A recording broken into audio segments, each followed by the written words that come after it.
Today, my featured guest is Matt Lesser, and Matt's dad walked out on him, Startup Nation.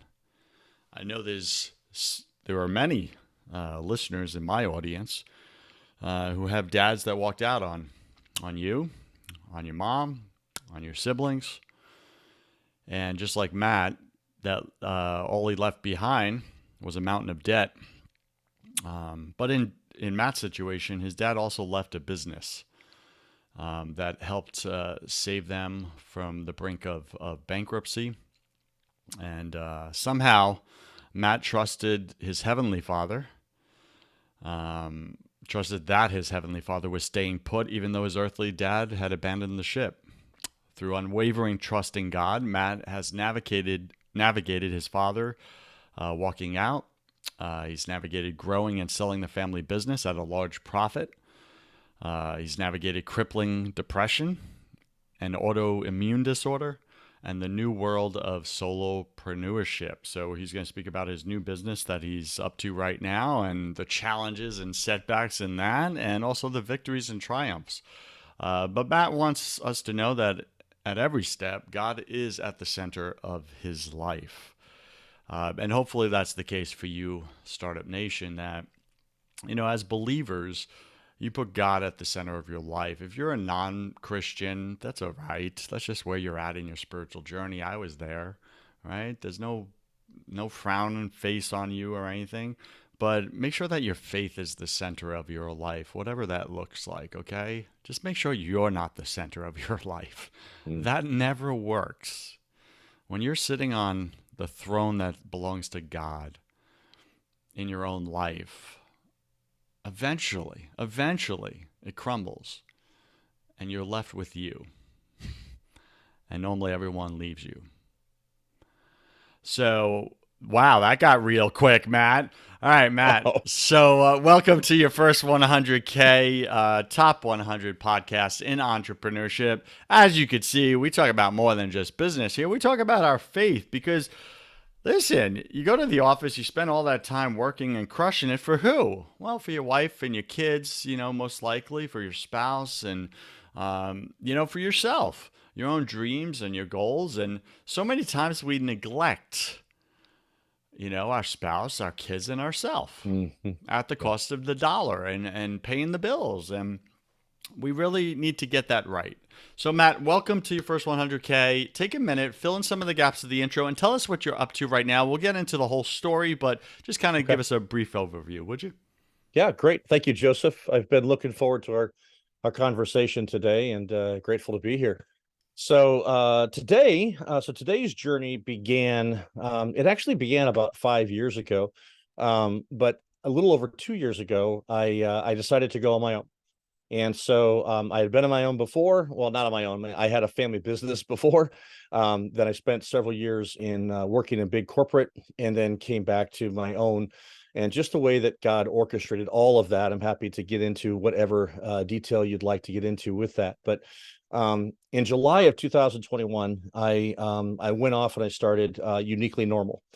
Uniquely normal is two words that don't necessarily fit together. I mean, you think unique and normal, you think what the heck? Well, it came out of two things. One, it came out of my own journey, my own story, and I'm glad to share whatever aspects you want of that. In that, always feeling like I shouldn't say always, but a lot of the time feeling like I'm unique, like nobody understands. Like, okay, not even I felt many times like God didn't even understand who I was, and He Mm-hmm. created me for crying out loud, so He obviously Mm-hmm. knows me. And then having this blend of when I would talk to people, they would share some similar thoughts, feelings, and so I was like, oh wait, so this is normal. And then in the same thing, part of the impetus or part of the motivation in starting this business was that I felt a calling on my life when I was literally 16 years old to do what I'm finally doing at 49, that I started when I was at 47. And it took me 30 some years to get going because I was really unclear and uncertain of what God was calling me to do. Well, it became more and more clear, especially over the last 5 years. And so I wrote a book, and part of that book, the story of that book came in meeting with leaders literally all over the world. and having, most of them were family businesses. Most of them were first generation, sometimes second generation owners of businesses. And they had started it by themselves. They had founded it. They had built it up. And here they were at a point where they were usually in their 50s and 60s, sitting across the table from me, literally most of them in tears, saying, I spent all my life sacrificing. And when they meant sacrificing, Joseph, they sacrificed usually their spouses. Yeah. Many of them were either not married or on their second, third, fourth marriage, or if they were married, they were living two separate lives. They had kids that really wanted nothing to do with them because they were always working, always busy, always building this thing that was supposed to give them freedom and flexibility and income and all the opportunity to experience life that they thought that they wanted. And now here they're looking at me saying, I'm done. I don't even want this thing anymore, because, you know, had I had a chance, had I had an opportunity to do it over again, I would have done it so much differently. And it happened to collide at a point in my, and I didn't hear this once, twice, three times. I heard it 100 times over the course of about 8 years. And I just kept a journal on it. I just kept taking notes. And it finally got to the point of me saying, okay, wait a minute. I've heard this enough that there's something here and something needs to be done about it. And so that was the motivation for me to write this book called Unsatisfied When Less Is More. And it really is a heart, out of a heart of, okay, what is somebody's deeper purpose and meaning in life? You know, I really believe that we're created with this God-shaped hole that only he can fill, a relationship with him. But yet we try to fill that with money or with power or building a business or, you know, position, title, whatever, things and stuff. And at the end of the day, it truly is only filled by him. And so how do we get to the place of asking these deep questions sooner, so that we don't get to the end of our journey or toward the end of our journey in life and say, what in the world did I just do? How did I miss this? And really it comes down to living intentionally, living on purpose, for purpose, with purpose, living for something greater than me. And this is the overall arcing message of the book. And so I wrote the book. I got it published, came out last October. And then I went into a real funk, Joseph. I literally, when the book came out, people were asking me, you know, what you think? Is it great? Is it awesome? And if I didn't know the person, I'm like, oh yeah, it's wonderful. It's yay. But for people that knew me, I literally said, no, it's not.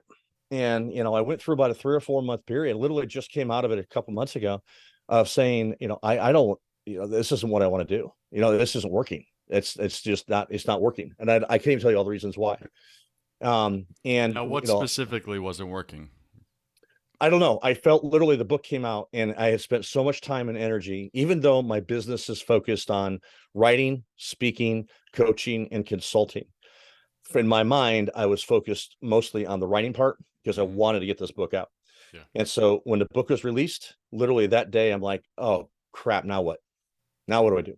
Mm-hmm. And I started to lose my way. And one of the things that when I started this business, I am a big believer in mentors and mentoring and coaching. Huge believer in it. I wouldn't be where I am today without the men, mostly the men, but some women as well have spoken into my life along my journey. And when I started this business, I had a dear friend, 83 years old. Love this guy dearly. He loves the Lord. He has no filters. So if it's up here, it's out his mouth at the same time. And he's telling me we went out for a beer one afternoon. And he just said, hey, he said, don't do this alone. And I said, okay. I said, what do you want me to do, man? I can't afford to hire anybody here. I'm a startup. And he said, put together a personal board of directors. And so I asked him what that looked like. We talked about it. He was my first member. And I asked two other guys plus my wife. And every quarter, Joseph, we meet for half a day. I don't pay these people. They just love me. They love my family. They speak truth to me. And so every quarter we meet for half a day. And they speak into my life. I often describe it as like they encourage me when I need encouraged. They pick me up when he picked up. They kick me in the tush when I need kicked in the tush. They confront me when he confronted. And so I went into my board meeting in December. This is now about a month and a half after the book came out, and literally started the board meeting out by saying, guys, it was a nice run, but I'm done. I'm just going to get a job and just forget this whole thing. And to a person, they took about 2 hours and literally said, okay, wait. No, time out. And they said, let's back up. Where did this journey start? Where have we come? And what are the opportunities in front of us? And literally they all said, no, you're not. It's like, you have chosen to bring us in. You said you are in submission to us as well. And so we're telling you, you cannot quit. There's too many opportunities in front of you. So that was the beginning of getting back on track, really getting focused on client acquisition.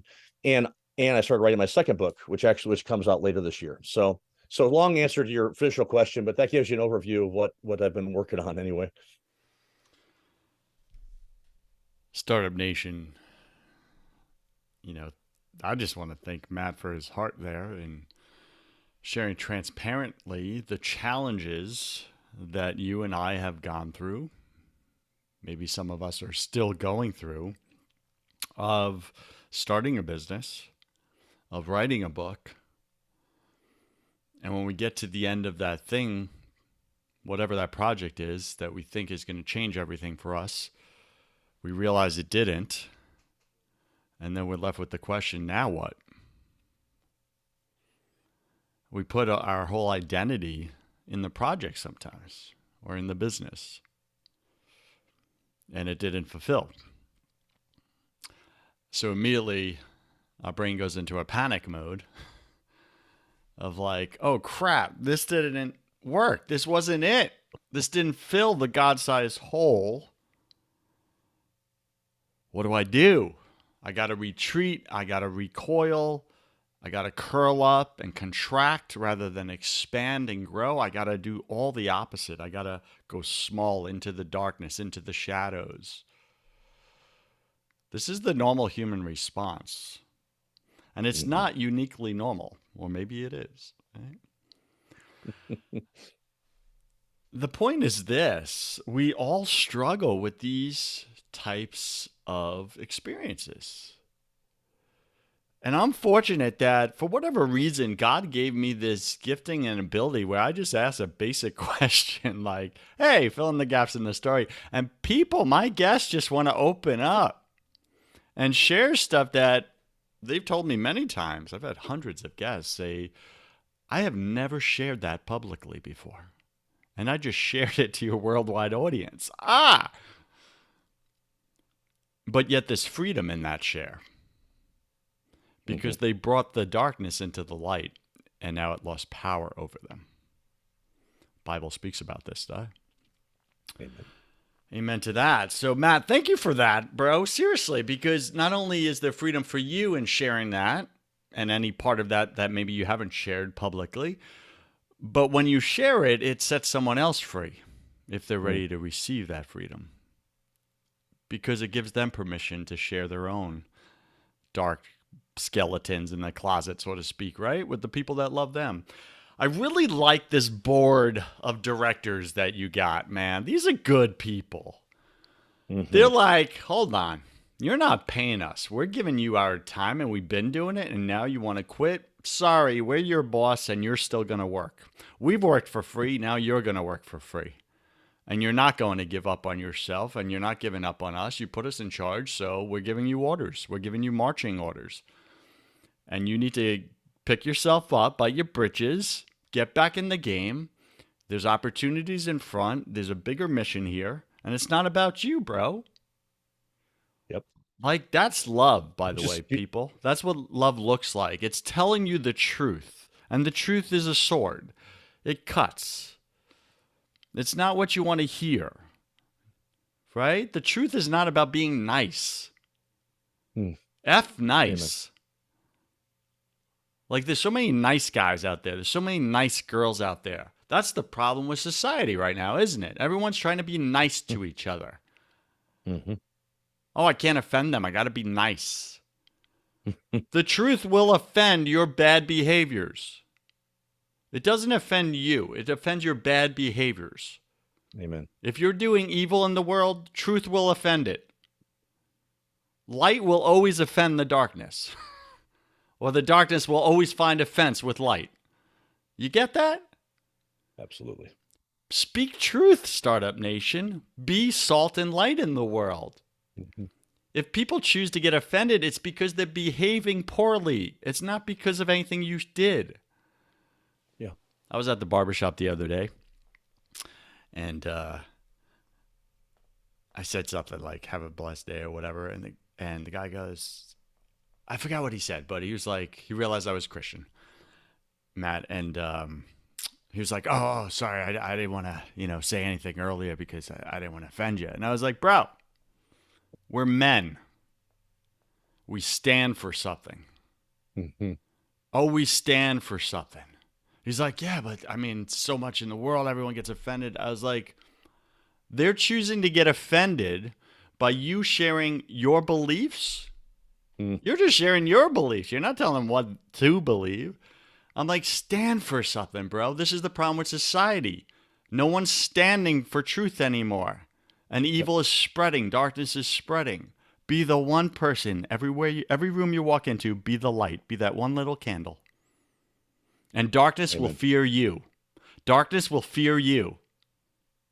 This is the message of the gospel. All right, enough of Mhm. that. But man, Matt, you opened up something there, buddy. Wow. Well, just Dude, speaking truth, my friend. that's exactly it. All right, Startup Nation, that was your pep talk for the day. So Matt, really good stuff, okay?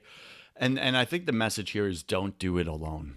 Don't do this Mm. alone. So what are you doing right now, Startup Nation, alone in your business?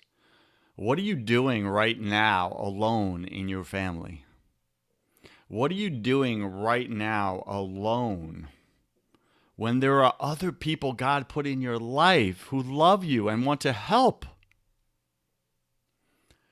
I was telling Matt, I'm a dad of three. We just had our beautiful baby number three, a new son just last week, right? And man, Matt's like, "Wow, you're in the thick of it, bro. You got three babies under 3 years old. Woo, boy!" And he's right. I'm in the thick of it. And I reached out to my best buddy yesterday, and I was like, "Bro, I could really use a friend to talk to right now." Right? Because I'm That's not great. gonna do it alone. No. Like I've learned that lesson so many times, and the enemy wants you to be alone. Be alone. You Yep. could do it alone. You don't need anyone. And Mhm. he knows because he'll destroy you in that little closet of darkness you want to go coil up in. Don't do it. Stay in the light, stay Yep. with others, be vulnerable, and share. All right, be uniquely normal. Matt, you got it, bro. All right, Matt, what Yeah. has been the biggest benefit of you choosing to listen to your board and not do this alone? Um, well, I'm still at it. And so that's the first thing. Yeah. So I mean, if I wouldn't have listened, I mean, when I went into that meeting that day, I didn't know. I guess in my delusional mind, I thought, well, maybe they'll, wipe my tears and pat me on the back and say, it's okay, just go get a job. And I don't know what I was thinking because none of these people would have ever done that because I know that they know me really well. Um, so I think the first, yeah, and so I was tongue in cheek in it, but really, I don't know if I'd be sitting here today if it wasn't for that conversation. So the second thing is, they don't just care about the business. In fact, I would say that the business is actually secondary. They care more about me and my relational health with God and with my family and with others than they do about the business. And they will often emphasize that. I'll never forget first second board meeting we had, talking about the business. This would have been probably about a year ago. And talking about the business, talking about updates, giving, goals for the quarter, all this jazz. Literally, one guy, and I've known this guy for a long, long time. We literally worked together side by side for 6 years in a private equity firm. And he literally, about a half hour in, he does this and he says, "Time out." And I said, "Yes." And he said, "I don't want to talk about the business for the rest of this meeting." And I just said, "What?" And I said, "Dude, I said, we've got 3 hours left. What do you want to talk about?" And he said, "I want to talk about your being." I said, "My being?" He says, "Your being." He said, "How's your being?"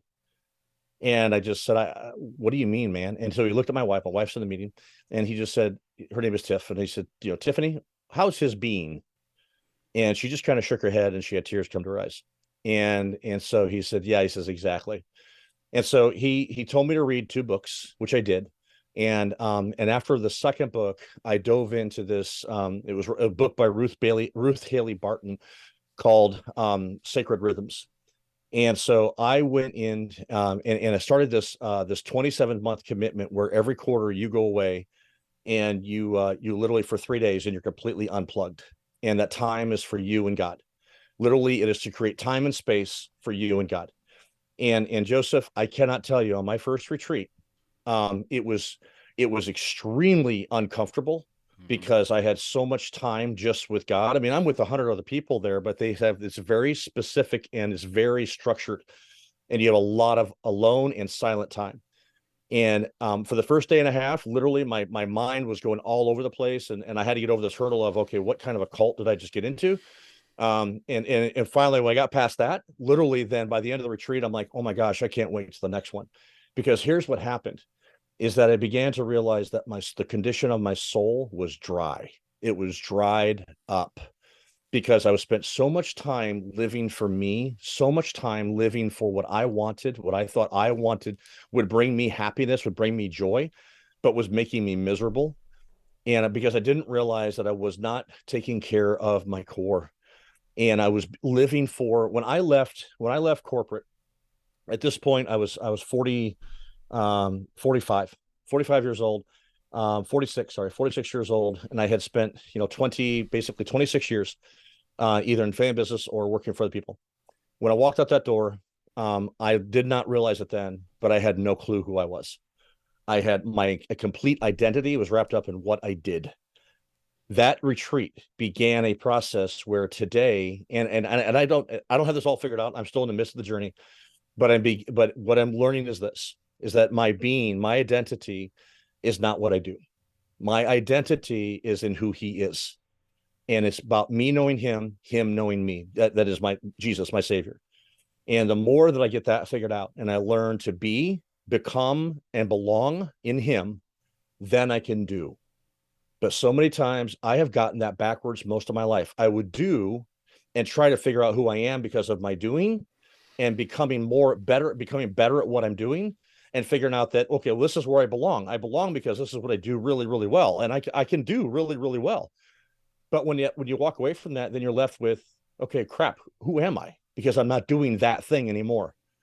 And when I got into this slump less, and when the book came out, I was right back to there. And that's what these guys challenged me with: is that, wait a minute, your being has nothing to do with what you just did. This book does not define you. This book is not the ending. This is the beginning of this journey. We're right at the beginning.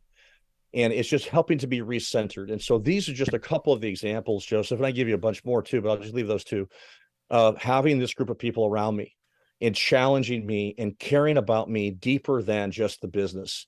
I mean, we have some of that. One of the guys on this board, he's never been a part of something like this, right? It's always been like, he's been a big corporate board meeting, big boards or nonprofit boards, but nothing like this. He'll often come away from this saying, oh my goodness, he's like, he says, this is exactly what I need too. He says, I need to hear this as much as you did. And so it's iron sharpening iron all around the table. I mean, it's just an amazing journey. And I cannot, if I could leave your listeners with one thing, don't do it alone. Find a group of people that love you, care about you, are willing to poke you in the chest occasionally. They'll put their arm around you when you need that, but they're going to poke you in the chest when you need that too. Matt, this board of directors that works for free Yeah. has been the game changer for you, and I think also the foundation for your future success. How did you go about? Because my listener right now is like, "Oh, this sounds amazing. I wish I had people like this." How do I go about finding them, putting that together? How do I get people at that level of success to volunteer their time to do this for me and what I think I'm being called to do? Like, teach us the actual strategy to set up this board of directors for my listener, please. Make it simple, Make it basic, simple. Well, basic. yeah, you got it. So for me, I came up with a very short list of criteria. The first is that they had to know me and my family. Second is that was even first. The first was they had to love God, and I knew that they had a solid relationship with God. Second was they knew me and they loved me and my family. Third, they had some experience in business ownership or business leadership. Fourth, they would speak truth, and they would speak it even when it hurt. And fifth, um, that they would that they would basically volunteer their time. And so then I just started praying. Say, God, who do you want me around? Now, the first one was easy because this was the guy that was challenging me to put this thing together. And so when I said, yes, I'll do it, will you be my first? And so I kind of had him. So that one, the first one was easy. The actually the most difficult one was my wife. She had her own business many years ago. We started having, kids, especially by the third one. We felt it was time to, focus on being a mom, and she loves that. She's a great mom. And but she feels like she doesn't have much to contribute, even though every meeting she contributes more than I really think she realizes. And then the other two guys were one was a dear one. It was is a dear friend, and we had just started meeting. We meet probably every other week, just for either coffee or a beer, just to catch up on life. And we developed an iron sharpening iron type of relationship. And so he was one. And another guy was a guy that I worked with day in and day out, literally side by side for 6 years as we ran this private equity firm. And so I just stayed really within my network of people that I knew loved me and cared about me and would speak truth to me. And so it was not this, I wish I could say I had this huge strategy, Joseph. I didn't. I just really kept it simple to, okay, love God, they love me, they'll speak truth, and they have experience in business. And they're willing to donate their time. And donate the time. I do give them all a Christmas gift, but that's Well, that's that's the extent of really the monetary. nice. I'm sure it's worth all their time. All right. Thank you for that because you kept it real simple. You had 5 criteria, and I like it. Right? It's basic criteria, but it really filters out a lot of people right there. Oh man, yeah. Absolutely. How long did it take you when you started praying, asking God to bring you these people? How long before you had your board together? It took I had this conversation in May of 21. I went on my own in July of 21. We had our first board meeting in October of 21. So it was about a 5 month. By the time I had the conversation until our first meeting was 5 months. Okay, got it. So God brought these people together over several months. Mm-hmm. Yep. Okay, got it. Yep. All right, awesome. And then how long do you go with your quarterly meetings? We usually go 3 to 4 hours. So Three I to four usually plan hours. for 4. We rarely go 3. Yeah. Okay. I'm actually dissecting this, as you could see, I can see that. because I think the Spirit leads me in my questions because I give Him access to that, and this is a golden gem nugget that needs to be brought to the surface because I think so many people require this type of support. Yep. And they're out there going it alone in the darkness, trying to stay, being a candle, trying to stay lit on their own, and feeling they're constantly, the world is trying to blow out their flame, right? And they Yeah. need other flames around to support. All right. So you go Well, quarterly, 3 to 4 hours. And is this only in person, these meetings? So the people have to be local, the board of directors, or do you do this via Zoom? we do it in person, and so the furthest person away lives about an hour and a half, and then the other people are within 45 minutes of where I live, and so we meet centrally. Mm-hmm. So the guy the farthest away has to drive about an hour, and then the rest of us drive. Even me, I drive about a half hour. But Do you no, think you I could do have not. the same effect if you did it via Zoom as opposed to in person? Um, Same. so I think some of that comes to with just personal preference. So I have had a couple of meetings where I've had a member that couldn't make it and offered to do Zoom, Mm-hmm. and I rescheduled the meeting. So my personal preference is in person because part of that is I know myself enough to know that if I'm in person, I cannot hide.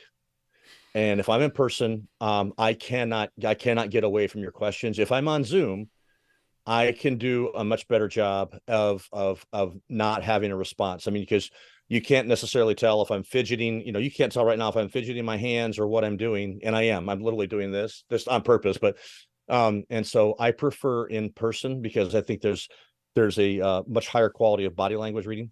And so and I think that there's just something about having people in the same room together to build relationship together. Yeah. One of the first things we did at our first board meeting is we literally spent over 2 hours, 2.5 hours of it just sharing story. Each person went around and shared their full story, and that brought a sense of bonding together that is just has been unbelievable. So Okay. Your personal board of directors.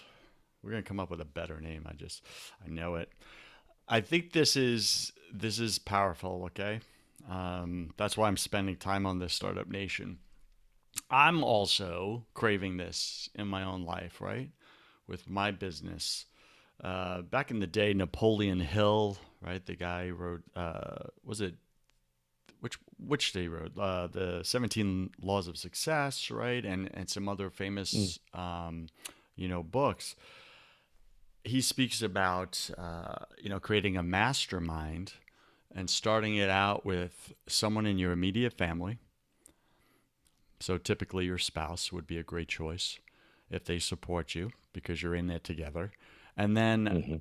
forming a mastermind with one or more of your customers or your clients. Why? Because they're benefiting from your service. They also know where you're falling short, right? And Yeah. if you can give them permission to say, hey, how do we make this better? And how do we attract more of you? Well, that's a game changer. That's a game changer. So Big time. if you just created mastermind with those two types of people right there, you're starting off. And then he uses the example of Henry Ford, right? One of the wealthiest men in America. And he started his board of directors with his wife. And Hmm. she was his secret weapon. She built up his confidence. He was a shy guy. He just lacked self confidence or whatever. And she pushed him to keep going with his engine, right? And building the car manufacturing. And nothing would have happened. We wouldn't have had, Ford and the cars and everything like that had it not been for that mastermind with his wife. So think about that for a second. So many times we undervalue our spouse because they undervalue themselves, right? You were talking Yeah. about your wife. She doesn't think she gives enough value. Yet it's that one little thing she says or asks that shifts everything for you. And you're like, whoa, I never thought of it that way. Why am I not doing that? I'm going to do that. And you make that decision. Yeah. All right, Matt, wrap this up because I really like where this has gone. We didn't talk about your family business and how you started taking over the business and all the struggles and challenges with that, and then the success. You sold that for a massive profit at the end. What did you do with all that profit, if you don't mind me asking? Well, there was a lot of debt and that we had taken on in some of the growth. So obviously we retired all that. And the rest of it was my mom was battling cancer.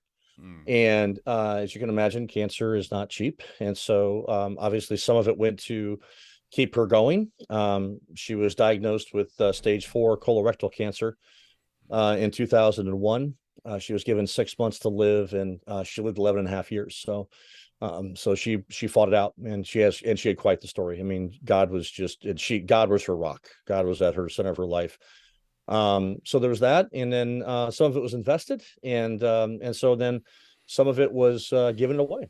And so it wasn't like we used that as this huge pot to do something else with. We mm-hmm. kind of went our separate ways. I really wanted to do something else, and a good friend of mine that actually, when the business failed and we restarted, and he helped us restart, I actually went to work for him and helped him build a private equity firm. And so by the time that I was selling my company, he was selling his.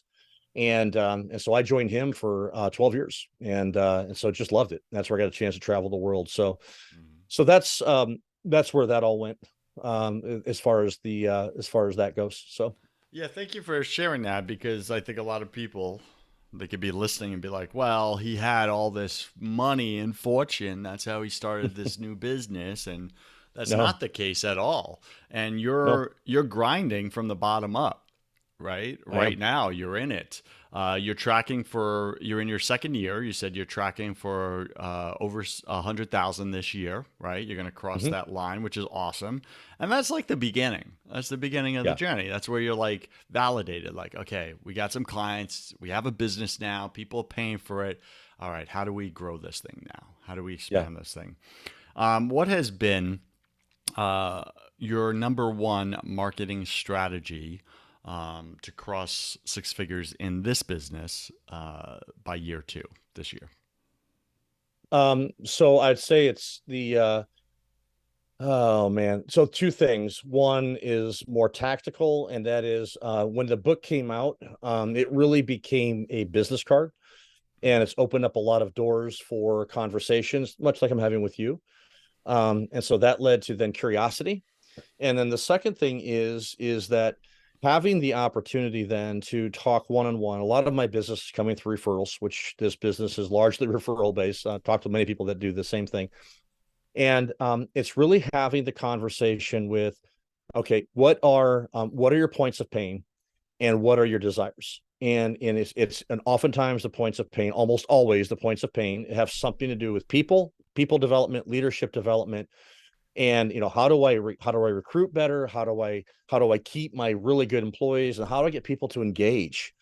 And I had these conversations over and over again. And actually, that is the focus of the next book coming out this year. And so when I talk about that book, and I talk about, there are three basic pillars to building an engaged workforce. And then they start leaning in. Okay, what are those pillars? How do they apply to my business? How can you help me apply them? What can you do?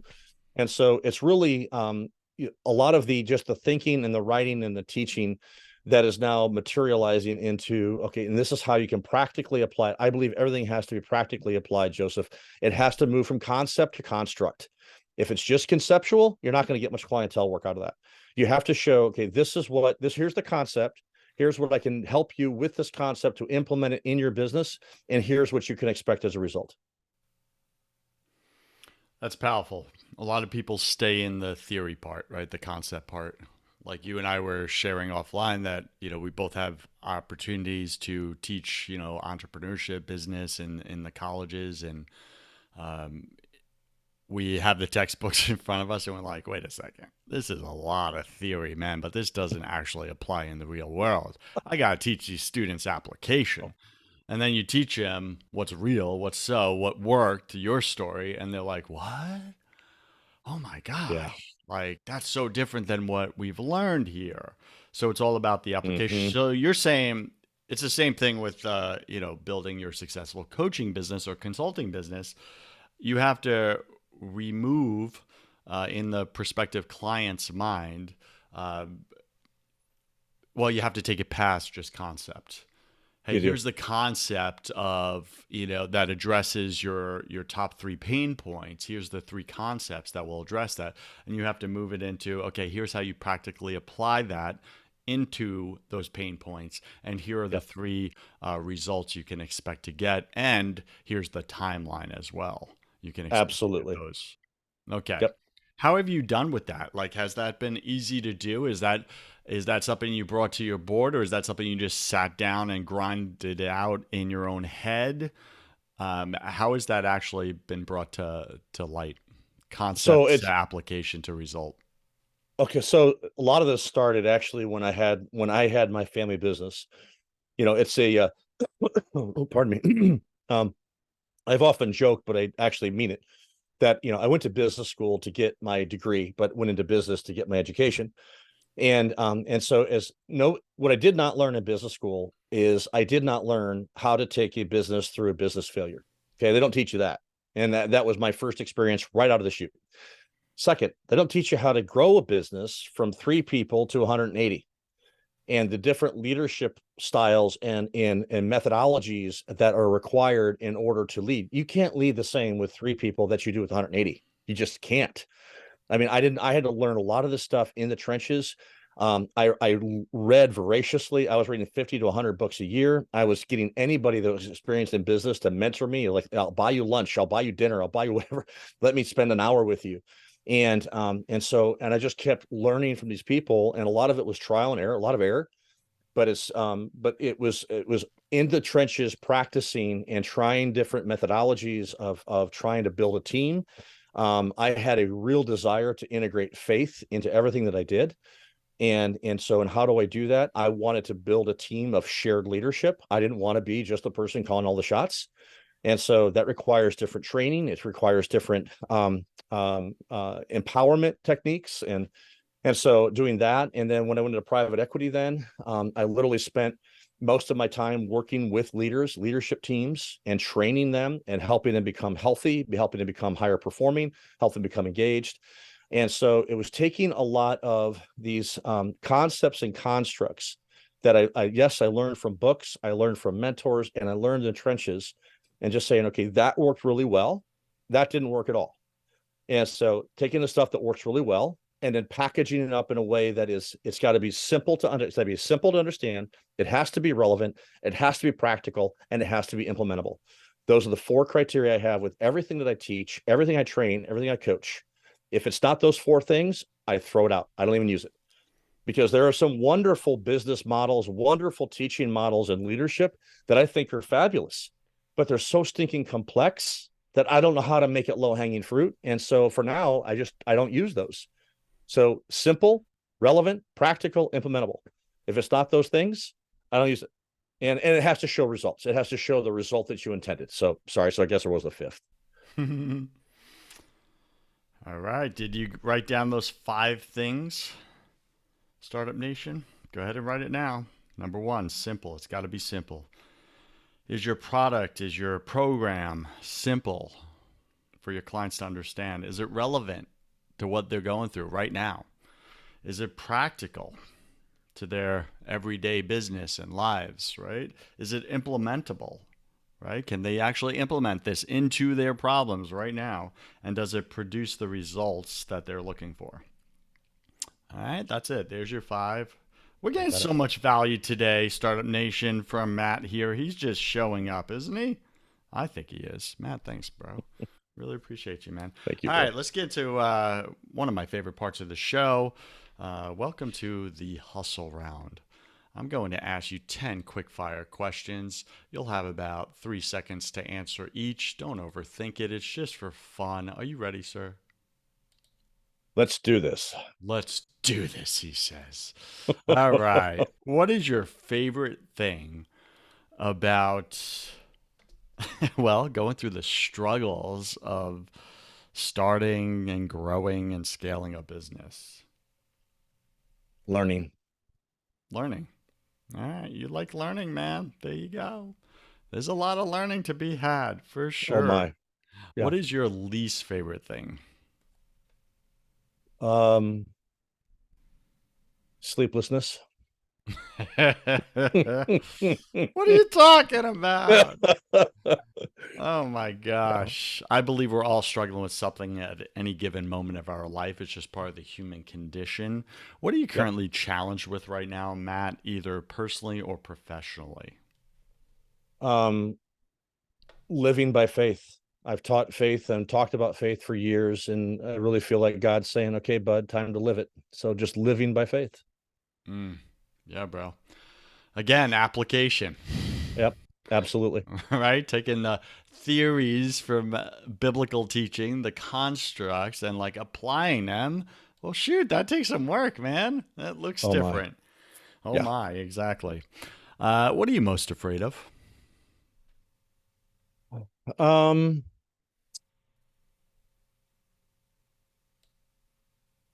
Lack of that I would lose relationship with my kids. Yeah, for sure, dude. Absolutely. What did you spend way too much time doing your first year in this business? Worrying. Worrying. Can't change even a hair on your head. What are you doing? Exactly. What secret And fear do you have about people? that they are not who they say they are. Mm, yeah, for sure. What do you wish you had learned sooner in business? Um, to relax and trust. Yeah. What's a new habit you're going to create this year? Um,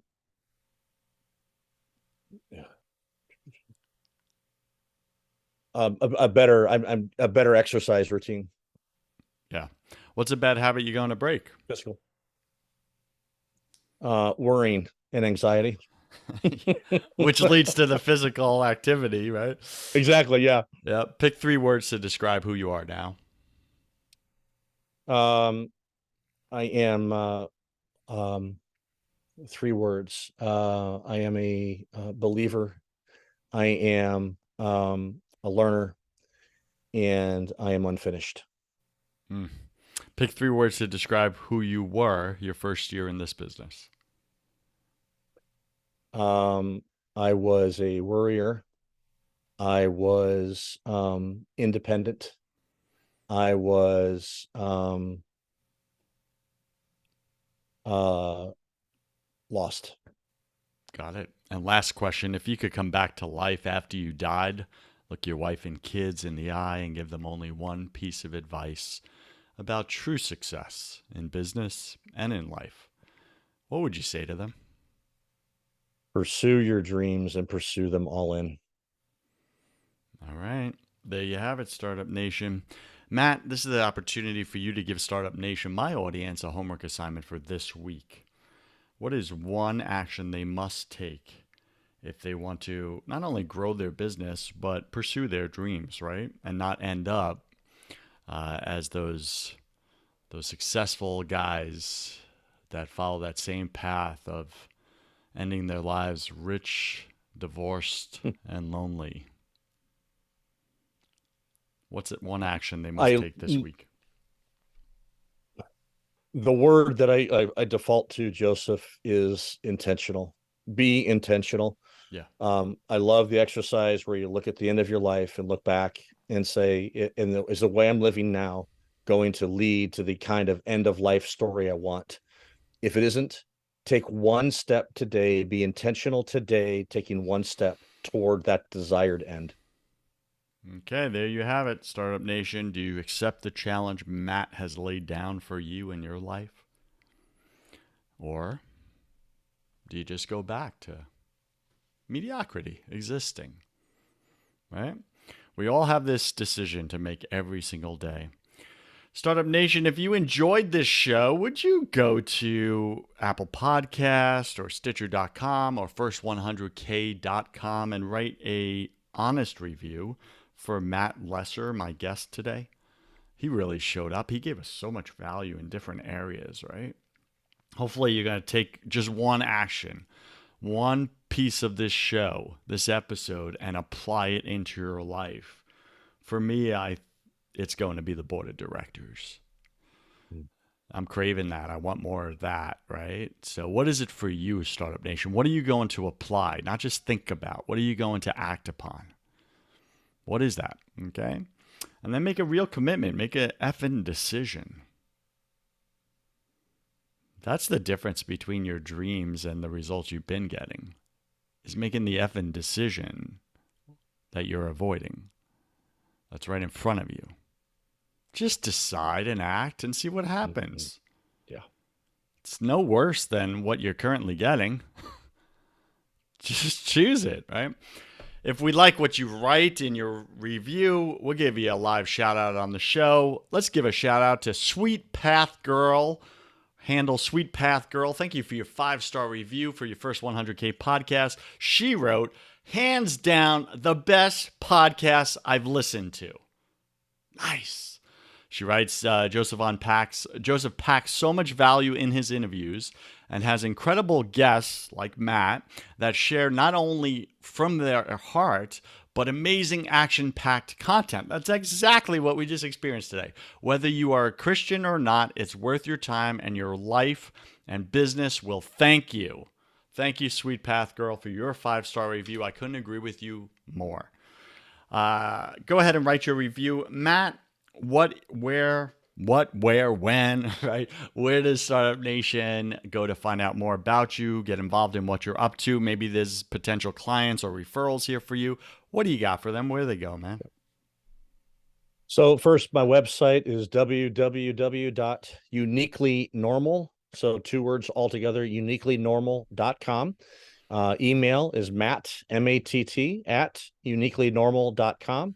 I'm also on LinkedIn. It says Matthew in paren Matt Lesser. My book is on Amazon. It's Unsatisfied When Less is More. So those are some great ways to get in touch with me.